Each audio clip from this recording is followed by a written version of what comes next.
الحمد للہ رب العالمین والصلاة والسلام علی الانبیاء والمرسلین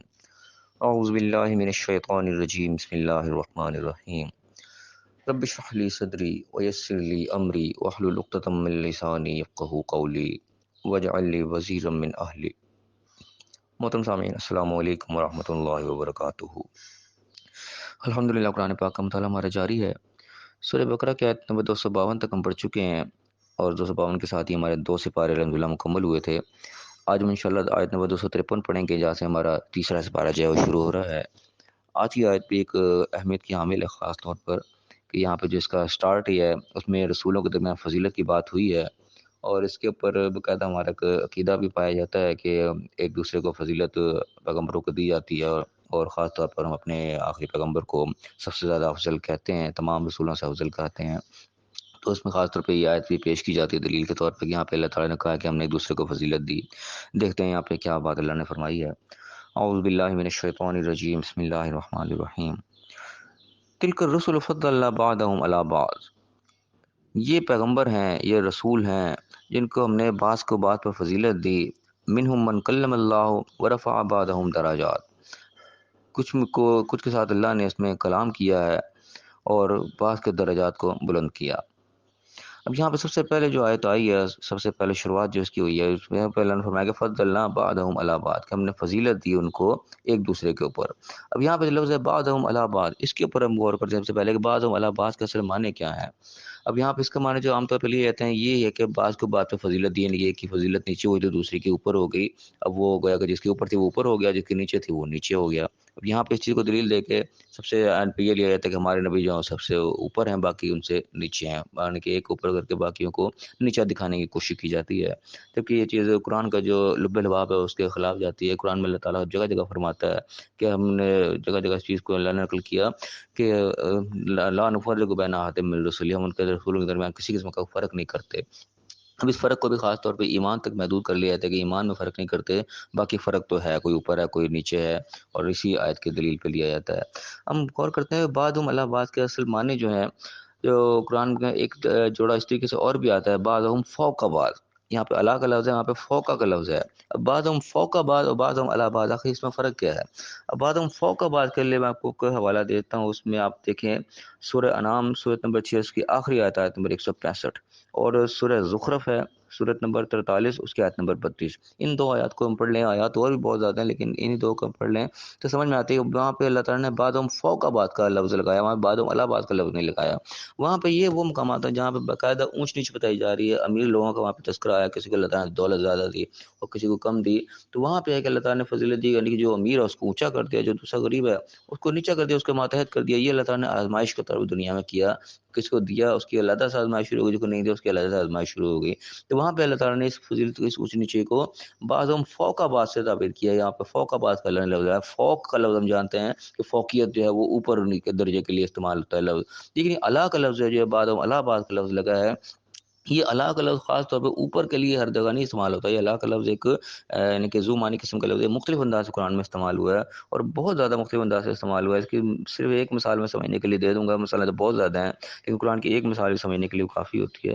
سورہ آل عمران سورۃ نمبر 3 اس کی آیت نمبر 37، وہاں پہ مریم علیہ السلام کو تذکرہ آ رہا ہے اور زکریا علیہ السلام کو تذکرہ آ رہا ہے کہ زکریا علیہ السلام جب جاتے تھے مریم علیہ السلام کے پاس تو وہاں کے پاس رزق دیکھتے تھے، پڑا ہوتا تھا کھانے پینے کا سامان، تو پوچھتے تھے کہاں سے آ گیا، تو وہاں پہ جو اللہ نے لفظ لگایا وہاں پہ آیا کہ کلما دخل علیہا زکریا، کہ جب بھی زکریا وہاں پہ ان کے پاس پہنچتے تھے تو وجدہ رزقا، وہاں رزق پاتے تھے۔ تو وہاں پہ ان کے پاس پہنچنے کے لیے اللہ نے علیہا کا لفظ لگایا، یہ اللہ کا لفظ وہاں پہ لگایا۔ وہاں پہ اللہ یہ نہیں کہ مریم السلام کے گوئے کو اوپر ہو جاتے تھے، ان کے اوپر نیچے والا معاملہ نہیں ہے، وہاں پہ ان کے پاس جاتے تھے، ان کے روبرو سامنے ان کے جاتے تھے، وہ پاس جانے کے لیے اللہ کا لفظ وہاں پہ لگایا کہ جب بھی مریم کے پاس پہنچتے تو وہاں دیکھتے وہاں پہ رزق موجود ہے، تو پھر پوچھتے کہاں سے آ گیا، تو وہاں پہ اللہ کا لفظ لگایا۔ تو یہ خاص طور پہ اللہ کا لفظ جو ہے یہ ایک سامنے ہونے کے، پاس آنے کے، روبرو ہونے کے، اس کے معنی میں اصل میں استعمال ہوتا ہے۔ تو یہ بعضهم علی بعض کے لفظ بھی جو ہیں یہی ہے کہ ایک دوسرے کے سامنے لوگوں کو فضیلت دی مختلف، جیسے ایک ہوتا ہے نا کہ ایک ٹیم پوری کھڑی ہوئی، اس کو مختلف تمغے دیے جا رہے ہیں، کسی کو کوئی تمغہ ملا، کسی کو کوئی تمغہ ملا، تو یہ مختلف تمغے جو ایک دوسرے کے سامنے دیے جا رہے ہیں،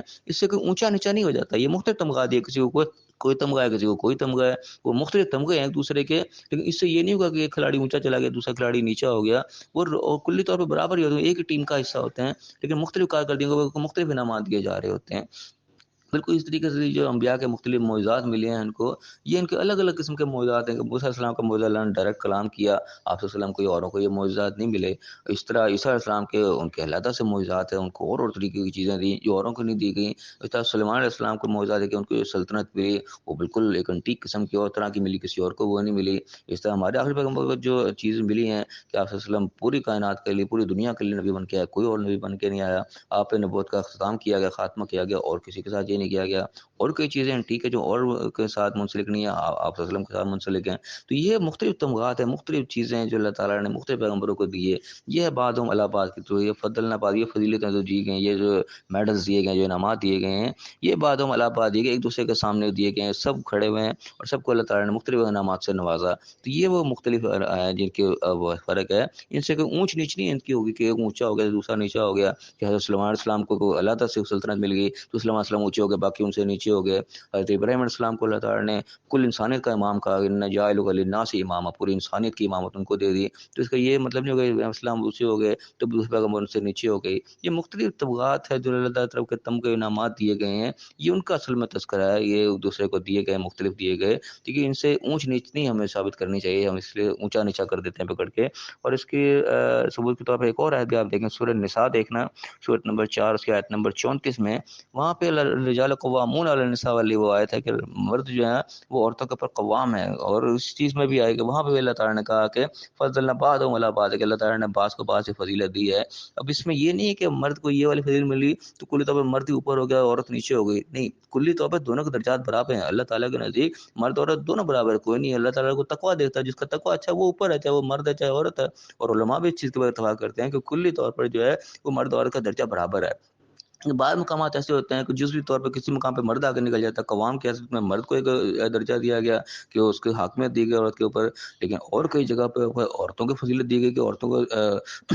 ماں کے ایسے دیکھا جائے تو عورت کو اتنا درجہ دیا گیا کہ باپ کو بالکل اس کے پیچھے کیا گیا۔ احادیث بھی اسی کی گواہی دیتی ہیں، اور ویسے بھی قرآن سے بھی اسی کا ثبوت ملتا ہے کہ جہاں پہ عورت کا درجہ کے مقام پر اور مرد سے آگے نکل جاتا ہے، تو یہ وہ مختلف فضیلتیں ہیں جو مختلف ایک دوسرے کے موقع پہ اللہ تعالیٰ نے دی ہیں، مرد عورت کو بھی اسی طریقے سے دی ہیں۔ لیکن اس سے یہ نہیں ہوگا کہ مرد اوپر چلا گیا تو عورت نیچے ہو گئی، یا عورت کو کہیں پہ اگر درجات ملے تو عورت اوپر چلے گی مرد نیچے ہو گیا۔ کلی طور پہ دونوں برابر ہی ہیں مرد عورت اللہ کے نزدیک میں، وہ تقوی کی بنیاد پہ اوپر نیچے ہوں گے جب بھی ہوں گے۔ تو یہ وہ چیزیں ہیں جو بعضهم علی بعض کے زمرے میں آتی ہیں، اور جہاں اللہ نے وہاں دولت کا تذکرہ کیا وہاں پہ اللہ نے بعضهم فوق بعض کا لفظ استعمال کیا ہے۔ اس طرح کے لفظ بعضهم الی بعض بھی آتا ہے، ایک دوسرے کی طرف فضیلت دینا۔ تو یہ الی بھی، علی بھی، فوق بھی الگ الگ الفاظ ہیں، ان کے الگ الگ مفہوم ہیں۔ تو یہاں پہ ہم فوقہ کو اور علی کو ایک جیسا کر دیتے ہیں، بعضهم فوق بعض جو ہے وہ اونچ نیچ کو ظاہر کرتا ہے، فوق کا لفظ یعنی کہ اونچائی کے لیے استعمال ہوتا ہے، لیکن بعضهم علی بعض جو ہے یہ بیسیکلی اونچ نیچ ظاہر نہیں کرتا، یہ ایک دوسرے کے روبرو ایک دوسرے کے سامنے کھڑے ہو کے اللہ تعالیٰ نے مختلف تمغات سے مختلف انبیاء کو نوازا ہے، اس کا یہاں پہ ایک قسم کا تذکرہ ہو رہا ہے۔ تو یعنی کہ جس کو اور قسم کا تمغہ ملا اس کا درجہ کچھ اور ہو گیا، جس کو کسی اور قسم کا تمغہ ملا اس کا درجہ کچھ اور ہو گیا۔ یہ وہاں پہ چیز اللہ نے بتائی کہ من کلم اللہ کو سے اللہ نے کلام کیا، ورفع بعضهم درجات، اور بعض کے درجات کو بلند کیا کہ کسی کو اور طرح کا دی دیا، کسی کو اور طرح کا دی دیا، کسی کو کسی چیز میں بلندی مل گئی دوسرے کو کسی اور چیز میں بلندی مل گئی۔ تو یہ وہ چیز ہے، اس کے اندر کلی طور پہ جو ہمیں اونچ نیچائی نہیں کرنی چاہیے کہ ہمارے نبی سب سے اونچے ہیں تو باقی اور سب سے نیچے ہو گئے، یہ باقیوں کی تذلیل کرنا ایک قسم کا ہو جائے تو ان کی تحقیر کرنا جو ہے یہ قطعی طور پر ممانعت ہے۔ آپ صلی اللہ علیہ وسلم نے احادیث کے اندر بڑے واضح اور میں اس کی ممانعت کی ہے کہ مجھے تم انبیاء کے درمیان فضیلت مت دیا کرو، اور آپ صلی اللہ علیہ وسلم نے یونس صلی اللہ علیہ وسلم کی مثال دے کے کہا کہ مجھے ان کے اوپر بھی فضیلت مت دو، خاص طور پہ ان کے نام کیوں لیا تو ہم جانتے ہیں قرآن میں ان کا تذکرہ ہوا باقاعدہ، ان سے ایک اجتہادی خطا ہو گئی، ایک بھول ہو گئی کہ اپنے قوم کو چھوڑ کے چلے گئے تھے، اور اللہ نے بطور ایک سزائے دنیا بھی ان کو دے دی کہ مچھلی کے پیٹ میں وہ چلے گئے، لیکن اللہ نے ان کی توبہ قبول کی، مچھلی سے پیٹ کو باہر بھی آ گیا، اللہ تعالیٰ نے ان کی توبہ قبول کر لیا۔ تو وہ لیکن ان کی مثال دے کے آپ صلی اللہ علیہ وسلم نے کہا کہ مجھے ان سے بھی مقابلہ کرانے کی ضرورت نہیں ہے، انہوں نے اللہ صاحب کو توبہ کر لیا، اللہ نے کیا ان کو درجہ دیا کوئی نہیں جانتا۔ تو اللہ آپ صلی اللہ علیہ وسلم نے بڑے واضح الفاظ میں جس کو منع کیا، لیکن ہم لوگ بھی بڑے دھڑلے سے اس کام کو کر رہے ہوتے کہ سب سے اولا والا ہمارا نبی، ہمارے نبی سب سے اونچے ہیں، باقی ان سے نیچے ہیں، پتہ نہیں کیا کیا کچھ نعتیں بنی ہوئی ہوتی ہیں، کیا کچھ چل رہا ہوتا ہے، لیکن وہ دلیل اس آیت سے لے رہے ہوتے ہیں، لیکن اس آیت میں ایسی بات نہیں ہے۔ اس کے بعد فرمایا کہ وآتینا عیسی ابن مریم البینات، اور عیسی ابن مریم کو ہم نے واضح دلائل دی، بینات دیے، وایدناہ بروح القدس، اور روح القدس کے ساتھ ان کی تائید کی، ان کی مدد کی، ان کی سپورٹ کی۔ فرمایا کہ ولو شاء اللہ مقتتل الذین من بعدهم من بعد ما جاءتهم البینات، اگر اللہ تعالیٰ چاہتا تو یہ لوگ آپس میں قتل و غارت نہ کرتے ان کے دلائل آ جانے کے بعد۔ یعنی کہ پیغمبر جو ہے وہ دلائل واضح لے کے آتے ہیں، اس کے باوجود بھی لوگ آپس میں اختلافات کر جاتے ہیں، قتل و غارت کر جاتے ہیں. تو اللہ تعالیٰ اگر اللہ چاہتا تو یہ نہ کرتے، لیکن اللہ تعالیٰ نے اجازت دے رکھی ہے، اللہ تعالیٰ نے چھوٹ دی ہے، ورنہ اللہ تعالیٰ چاہتا تو چھوٹ دیتا ہی نہ، ان کو ایسے ہی وہ قید کر لیتا کہ بھائی یہ مانا اسی کو مانو.